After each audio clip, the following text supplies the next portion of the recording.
means that the number one pick in the 2021 NBA draft goes to the Detroit Pistons. Who's got the number one pick in this year's draft? Who's got the number one pick in this year's draft? Basketball! Select Isaiah Stewart. The Detroit Pistons select Killian Hayes. Sadiq, that was absolutely sensational. I don't know what went into that process. I met the criteria to be selected, but I wasn't. From long range. Oh! Yes! Detroit basketball! What's going on, Detroit Pistons fans? Welcome back to another edition of the Palace of Pistons Podcast, brought to you by the Believe Podcast Network. Aaron Johnson here with you, taking over the hosting duties for Mike Anguilano this week. But joining me is the great Jasper Apollonia. Jasper, happy to have you with me here today. We got some fun discussion to get into, some interesting discussion to get into, but how are you doing this week? Well, great is awfully kind of you to say, Aaron, especially coming from a scholar such as yourself. Congratulations on graduating this week. Thank you. A little round of applause here for you. At least one of us is a well-educated man.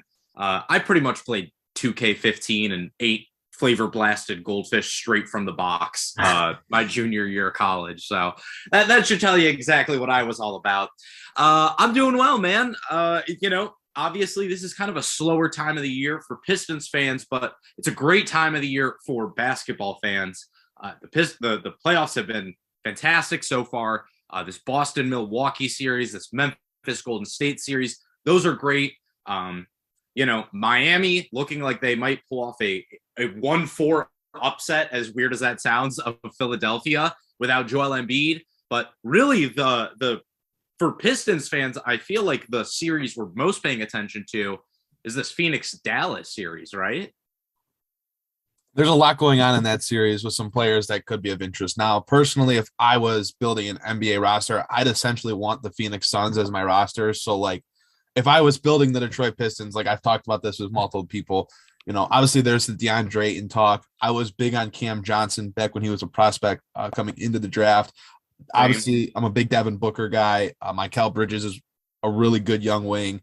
They have a lot of different players that if I were building the Detroit Pistons or if I were building another NBA team, that is who I would be trying to get on my team. So Phoenix, outside of just the obvious, and DeAndre Ayton, a guy that I'm sure we're going to talk about over the next few months, and his potential future with the Detroit Pistons that maybe people are just trying to manifest than there really is any reality to that actually being possible. But we're going to talk about him. There's obviously a player on the other side, Jalen Brunson, that we're going to actually get into later today in this show. But first, let's talk about our sponsor, BetOnline. Our partners at BetOnline continue to be the number one source for all your betting needs and sports information. Find all of the latest sports developments, including updated odds on the NBA and NHL playoffs, Major League Baseball, fights, and even next season's NFL futures. And don't forget, this weekend, as the Run to the Roses is on at the Kentucky Derby, BetOnline is your continued source for all your sports wagering needs, including live betting and your favorite Vegas casino and poker games. It's super easy to get started, so head on over to the website today or use your mobile device and join using the promo code BLEAV, that's BLEAV, to receive your 50% off on your welcome bonus on your first deposit. They'll match it up to 50%. BetOnline, where the game starts.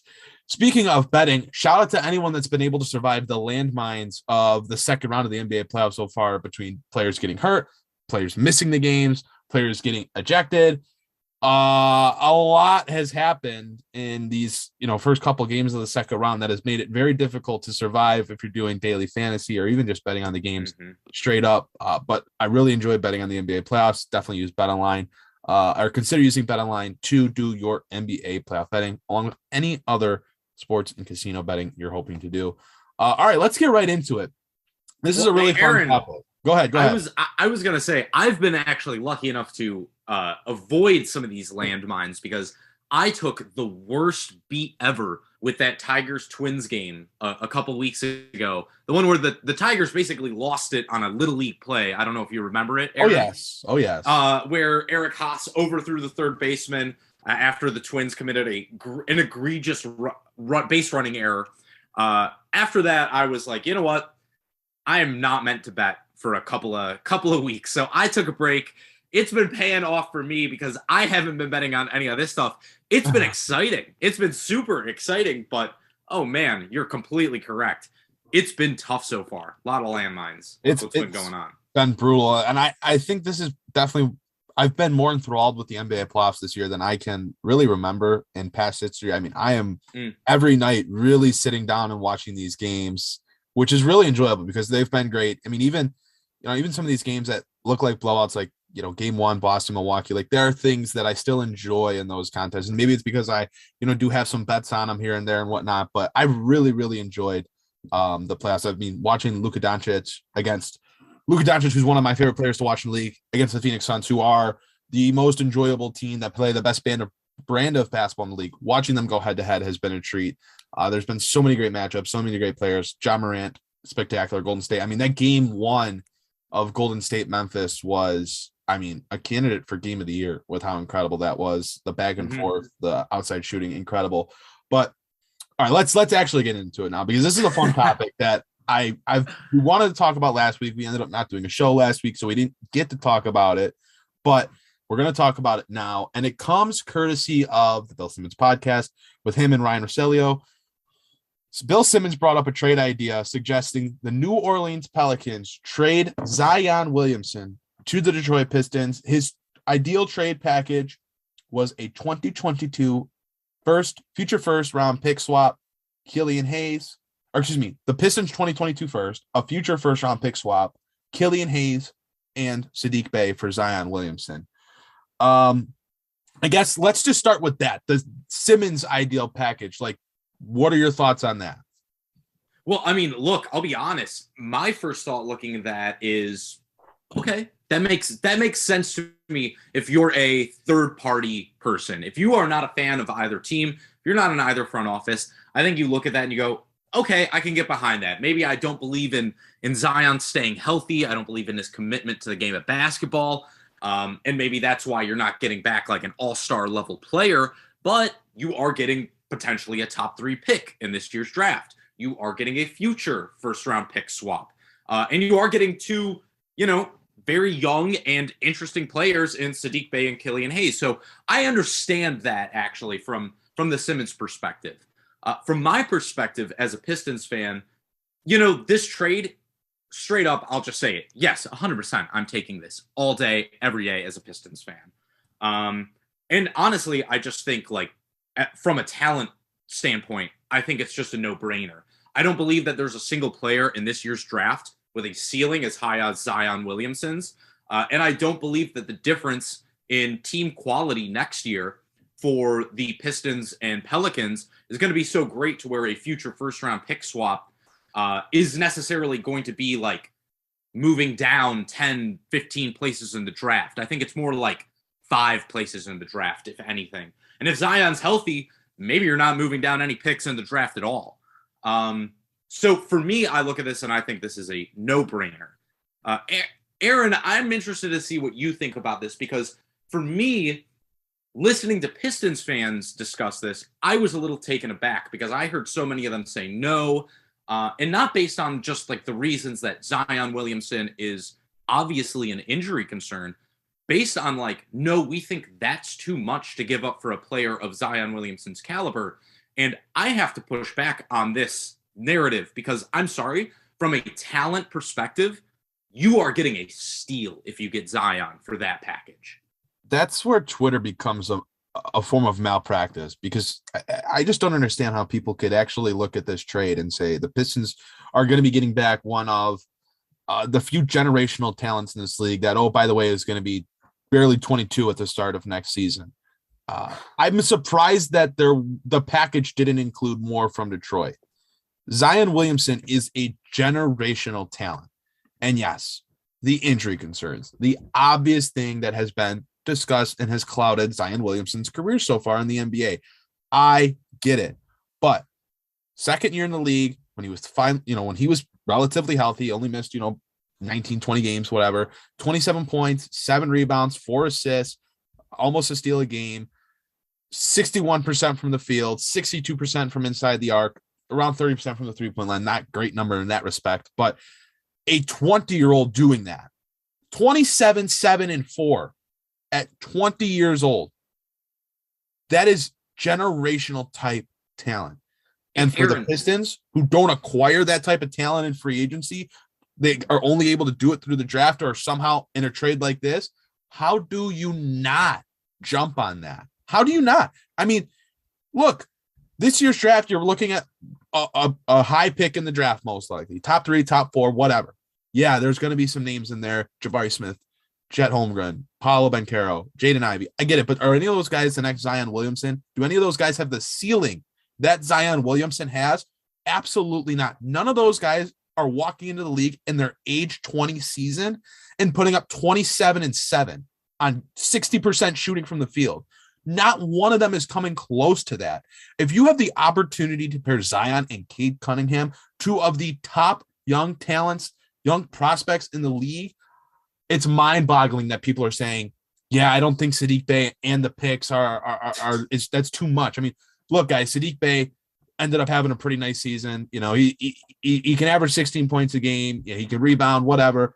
He's not Zion. Like, you are going to be able to find another Saddiq Bey type player in the draft or in free agency. That is a guy that you can go out and replace. You are not going to have that same type of opportunity to get a guy like Zion Williamson. It's mind-boggling that the day that this kind of popped up on Twitter and people started talking about it, there were people saying, look, no, that's too much. This guy, I don't care that he's missed more games than he's played in his career. I really don't, because he's healthy now and he's going to be healthy going into next season.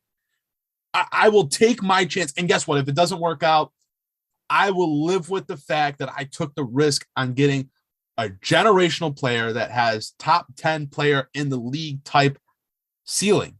I will absolutely take that risk, especially when the only thing that I'm really thinking that I'm definitely going to lose is the first round pick, the 2022 first.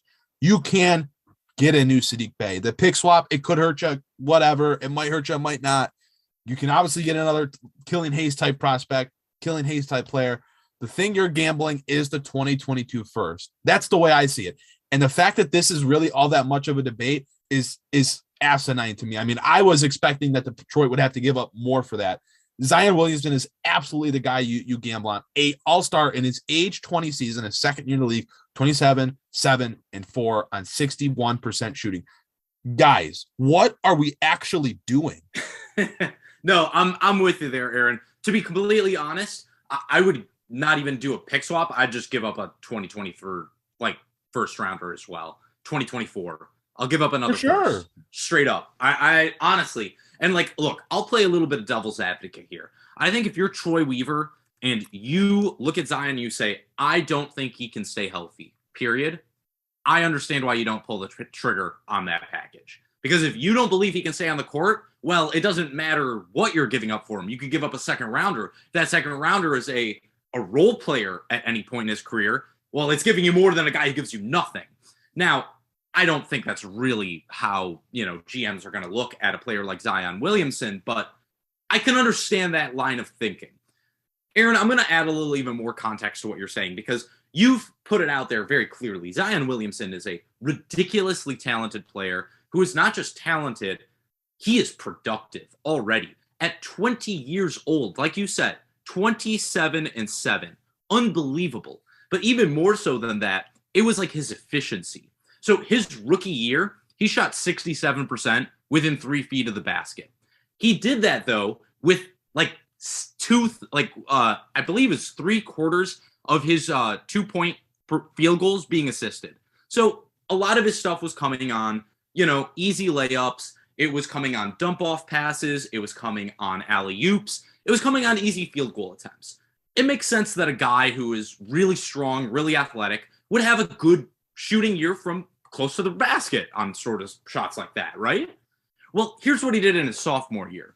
He actually shot 70% within 3 feet of the basket. And he did that with only half of his 2-point field goal attempts being assisted. So he upped his game to where a quarter less of his baskets within the arc are being assisted, and he's actually got more efficient. He got more dangerous. This is a guy who has shown already that he can take massive leaps in his game. he's basically putting up efficiency that like peak LeBron James put up, Shaquille O'Neal as a young player put up. This is the type of stuff that, yeah, you're right, Aaron. You said top 10 player in the league. I think it's even higher, his ceiling. I think it's like top 5 player in the league. And if you're the Pistons, you cannot pass up an opportunity to get that kind of talent. And even more so, I think we have to push back on this narrative on Pistons Twitter, especially of overrating our own talent. Because I was going to say that. That's really what I take away from this. Because honestly, I don't think this trade package would happen. I think that the Pelicans would be insane to do it. Yeah, I agree. I think they'd be insane. But the one thing I wanted to just kind of piggyback off what you said about overvaluing your own guys is it's the same kind of stuff that needs to be talked about when the Donovan Mitchell or the Rudy Gobert trade talks are talked about. Like, if you have a chance to get one of those guys that changes the ceiling of your roster, changes the ceiling of your team, like, I am sorry, but some of these names that are, kind of the casually thrown around pieces in trades where the Pistons are getting, one of those all-star level players like a Sadiq Bey. Like, I really like Sadiq Bey as a player. He's a phenomenal young basketball player, but there will be more players like him, right? You're talking about having the chance in a Zion or Donovan Mitchell or Rudy Gobert to get an all-star that changes the trajectory of your team, right? Yep.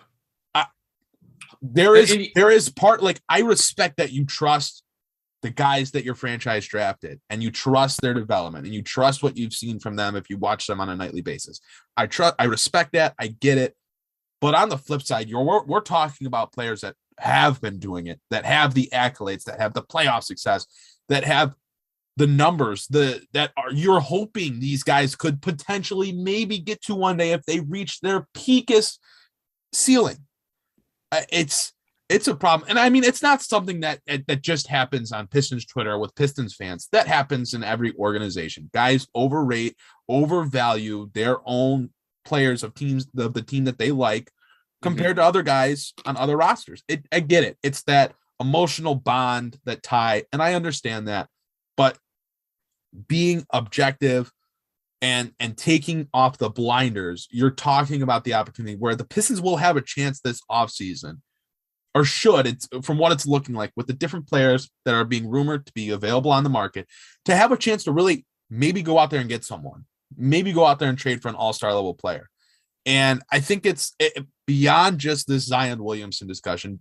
It's important for people to understand, like, yeah, these are some nice prospects that the Pistons have, and they have some good assets with their draft picks. But if you have a chance to go get a proven entity, it's 100% worth it. And maybe you don't believe Zion is 100% proven because of the injury concern, but a proven entity like a Mitchell, a Rudy, that's different. And I think that's something that's what Stan Van Gundy did when he traded for Blake Griffin. It maybe didn't work out great, and maybe you liked Tobias Harris, who kind of flourished once he got to Detroit and found his mark.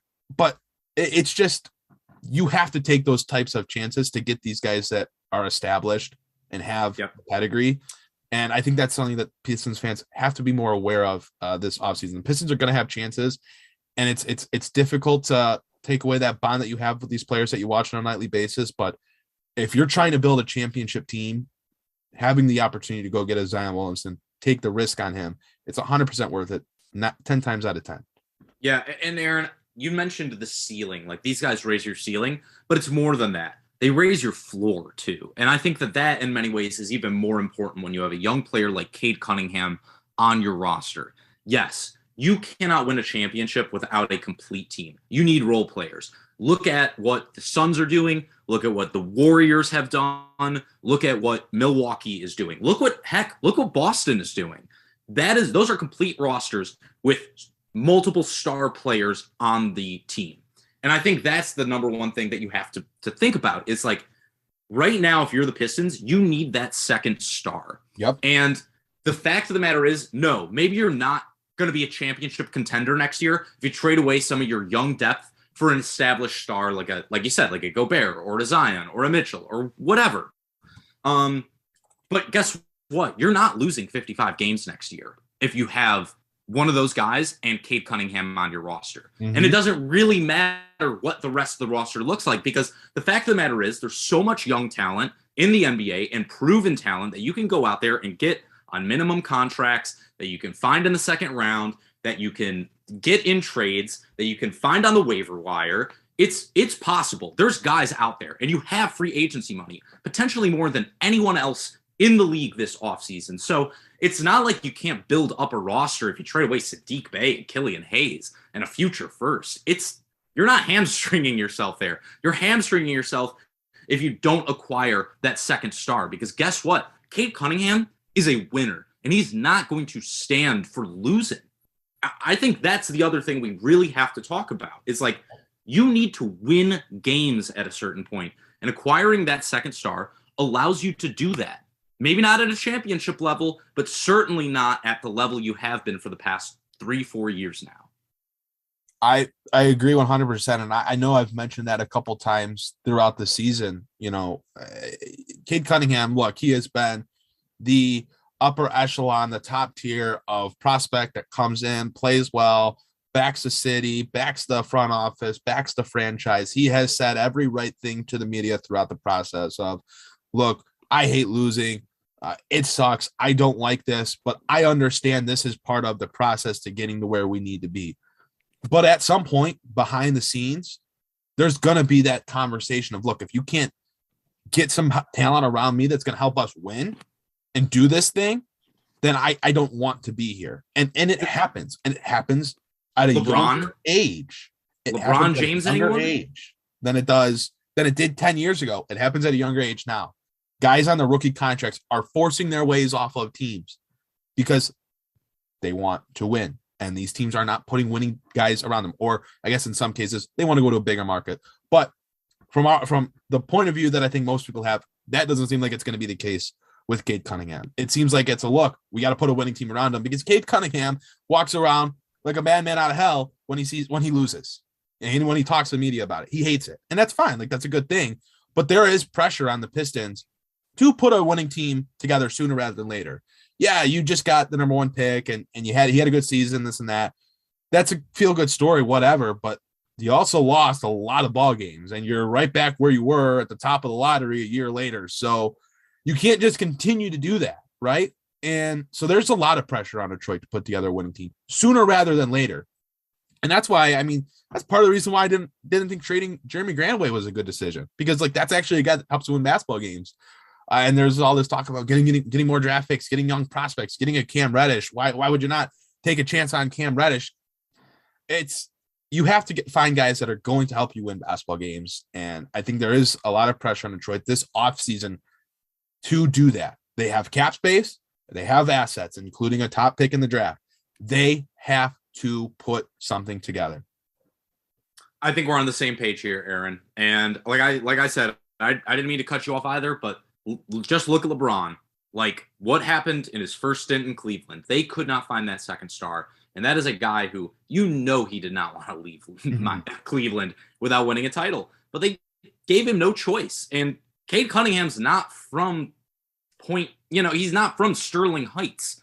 You know what I mean? Hometown. He doesn't have that hometown necessity to stay here. So, yeah, you got to get that second star. And you can build up the rest of the roster all you want, but without that second star, you're not doing anything in this league. And that's just the fact of the matter. So I feel fine moving on. As long as you do, I think we're in agreement here.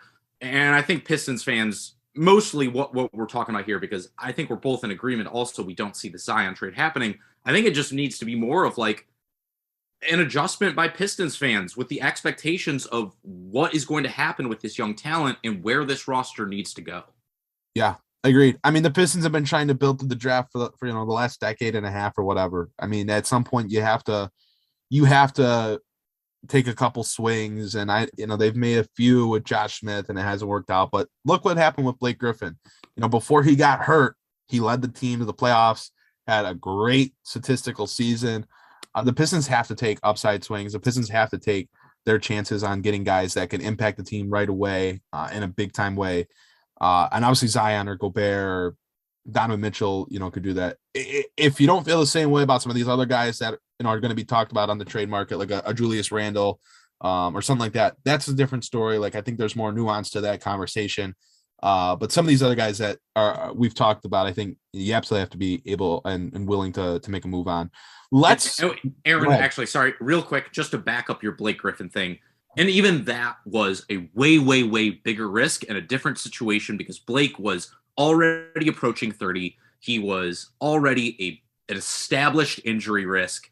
There was a big, you know what I mean? He'd had a couple really good teams around him already. There is more reason to believe that like these younger guys would make more sense and be less of a risk for the Pistons if they were to trade for them than a Blake Griffin. It probably wouldn't end the same way the Blake thing did. These guys you could turn around and trade again. Right. No doubt. We're going to talk about another player now that there's some speculation on the Pistons going after this offseason. There's been some various reports from different media outlets, including James Edwards III of The Athletic, the Detroit Pistons beat writer for The Athletic. He's one of the guys that has mentioned Jalen Brunson as a player that the Detroit Pistons plan on targeting this offseason. Jalen Brunson will be a free agent. He's currently playing with the Dallas Mavericks and is struggling after a very, very good first series against the Utah Jazz. He is really struggling against the Phoenix Suns in round 2 of the NBA playoffs. Just 13 points in the first game of the series. He only had 9 in the loss on Wednesday night to Phoenix, but he's going to be an unrestricted free agent at the start of free agency. It's a guy that the Pistons are heavily linked to, probably more so than any other free agent on the market. I know Mitchell Robinson's another name that they've been tagged to as well, but Jalen Brunson has been a name mentioned really since, I believe, last offseason, I think, maybe the beginning of the year, the season actually, but he's been mentioned at multiple points as a guy the Pistons will target. We talked about it probably a couple months ago now at this point.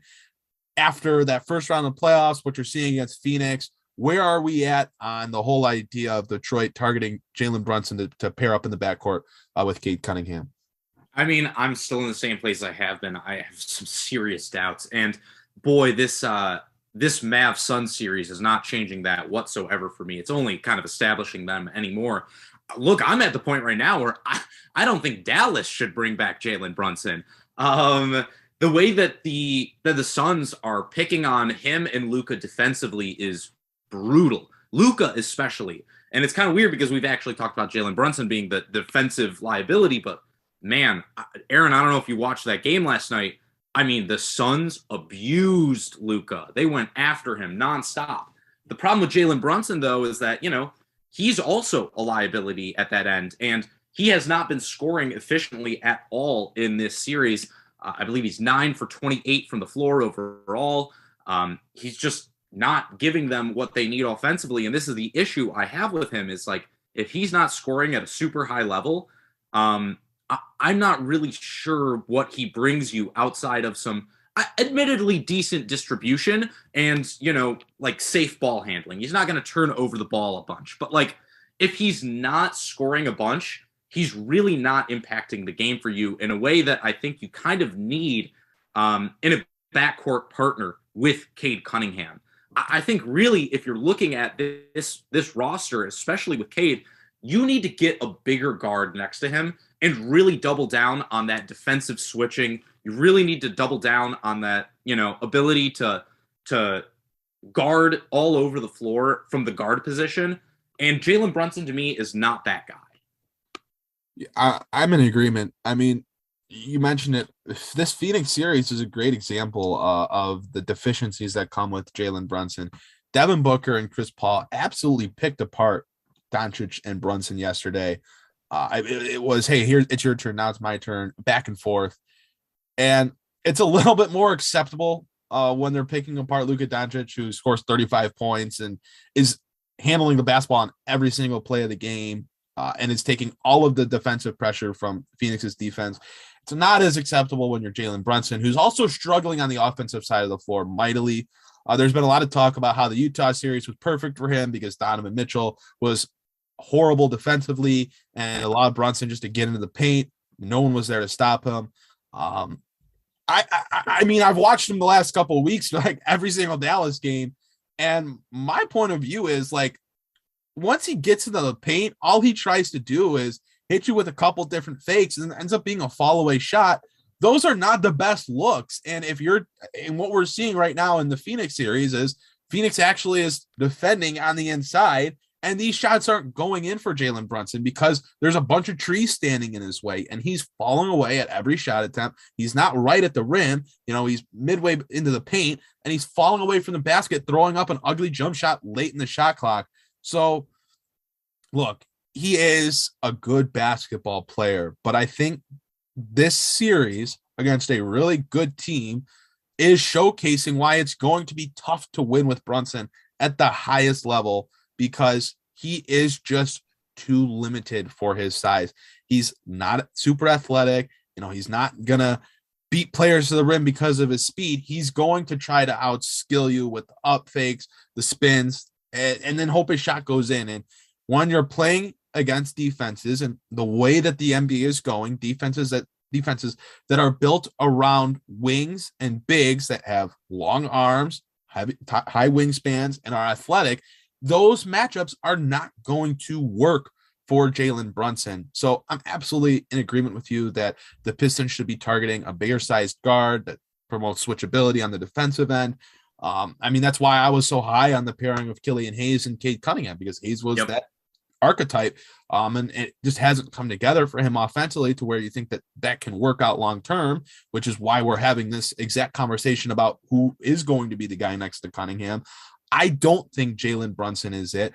The talks of him getting, $25 million a year is absolutely horrifying. And, I get, this is what's weird to me is like, this is the player that everyone wants this is why everyone wanted to get rid of Jeremy Grant so that they can fill up his cap space with a guy like Jalen Brunson. I'd much rather have Jeremy Grant than I would rather have Jalen Brunson. And I think if you went to all 29 other NBA teams, they tell you the exact same thing. I just don't necessarily love this fit. He's a good basketball player, but if you're asking me to commit 25, even $20 million a year to Jalen Brunson, it's just gonna be a pass for me. And it's unfortunate because he looked, he had some big time performances against Utah, but when you play a legitimate defense that isn't just falling apart the way that the Jazz have been all season, I'll buy into it more. And Brunson had, a solid season. Like, let's not take away from his efficiency, 16 points a game, 5 assists, doesn't turn the ball over a whole lot. But I think, that's also benefiting from playing alongside one of the top 5 players in the league, top 6-7 players in the league, and Luka Doncic. I don't love it. I don't love that he's been tied to Detroit so heavily because obviously I believe the reports, especially when you're getting it from multiple different verticals, that the Pistons are heavily linked and are highly attracted to Brunson. It's just not a move that I would absolutely be in favor of.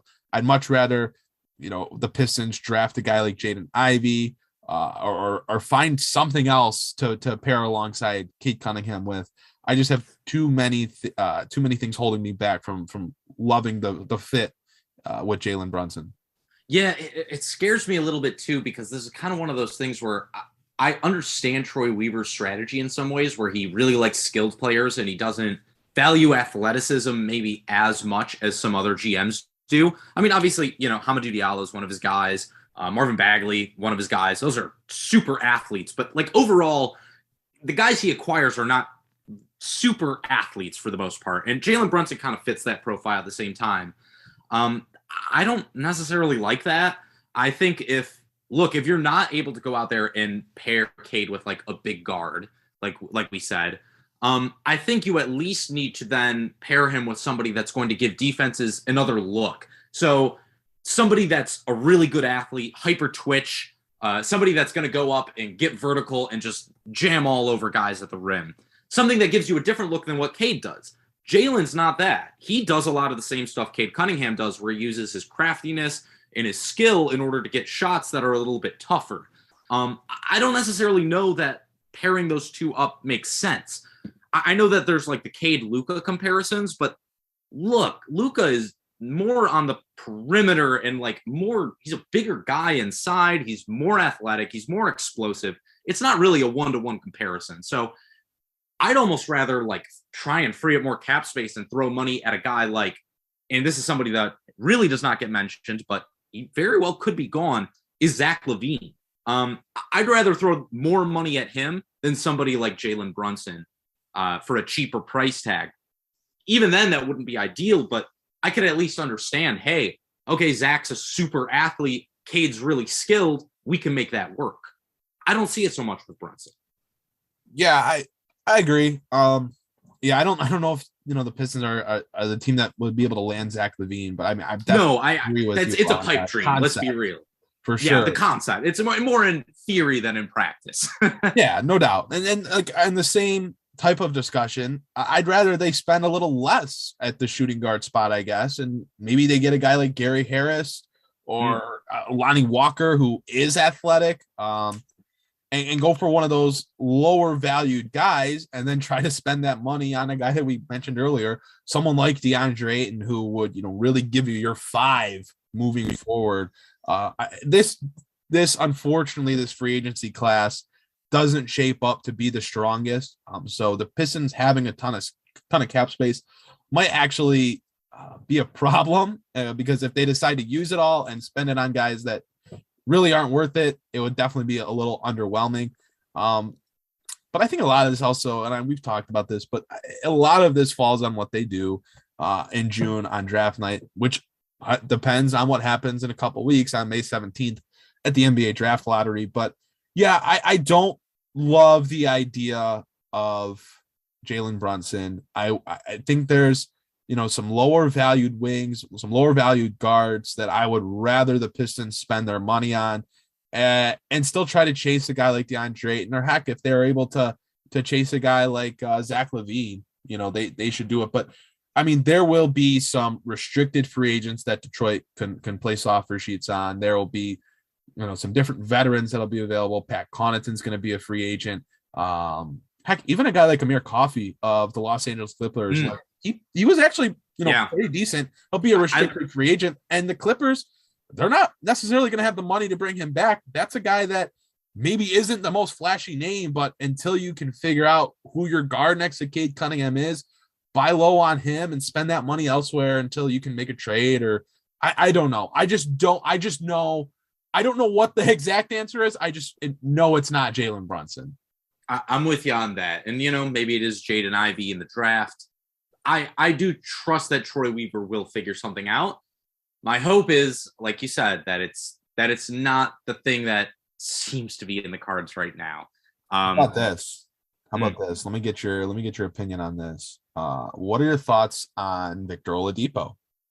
Oh, no, thank you. No, thank you. Okay. No. I mean, look, I love what he tries to bring to teams, but there's so many ups and downs. He's injured, he's healthy, he's good, he's bad.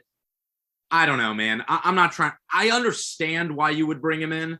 I could talk myself into it as a buy low kind of guy, but I don't know.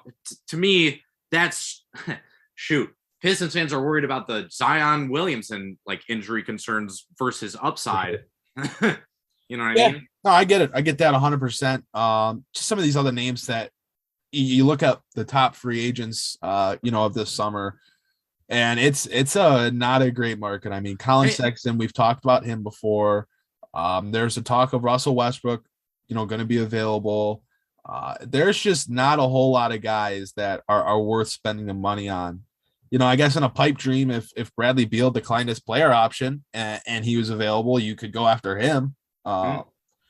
But yeah, not a great summer to be one of the few teams with cap space. It almost sets up Detroit to spend on guys that necessarily aren't the best fit for the team. But there's a lot of stuff that has to happen before we get the free agency, and who knows what players might be available on the trade market or what player the Pistons will end up drafting in the last week of June. But so much to happen before then. Jasper, anything else before we kind of wrap up the show this week? Well, let's be real. Hey, you're right. It might not be the greatest year to have all that free agency cap space, but they also have the ability to have a lot of cap space next year too. And depending on how Troy Weaver plays things, they could punt on this offseason and really focus on the next one as the one where they really try and make that big leap. Maybe they just try and make the small jumps this offseason and put themselves in a position in the future to where maybe they're still getting a decent draft pick next year and, also have a lot of free agency money. But we'll see. Like you said, a lot of things are going to become a lot more clear in the upcoming month. We'll know where the Pistons are going to be picking on May 17th. That's only a little over 2 weeks away. And after that, I have to imagine the situation will become a little bit clearer for everybody involved. No doubt. The next, that May 17th date is big for the direction of the Pistons offseason. It's a very important offseason for Troy Weaver and the rest of the Detroit Pistons front office as they try to put that team together around Cade Cunningham that we alluded to earlier in the show. Jasper, thanks so much for joining me this week. We're hoping to have Mike back next week as we are continuing to struggle to get all three of us on the same schedule to get together and talk about the Detroit Pistons. But great to do a show this week after missing last week. Fun to be back on. Again, Jasper, thanks for being here. Thanks to everyone that listened. Make sure to continue to check out our content on palaceofpistons.com. Jasper will actually have a piece coming out here in the coming days on taking a look back at some of the Pistons guard play from this past season from Cade Cunningham, Killian Hayes, Corey Joseph, and the rest of the guard group. So make sure to keep your eyes on that. We got some more content coming out and being planned for the future. So we ask you to keep your eyes up on our website. We appreciate your support with the podcast. As always, we thank so much to our partners, Believe and Bet Online, for helping us with our show every single week. And that is going to do it for us this week on the Palace of Pistons podcast from Aaron Johnson and Jasper Apollonia. I thank you so much for tuning in, and we'll see you next time.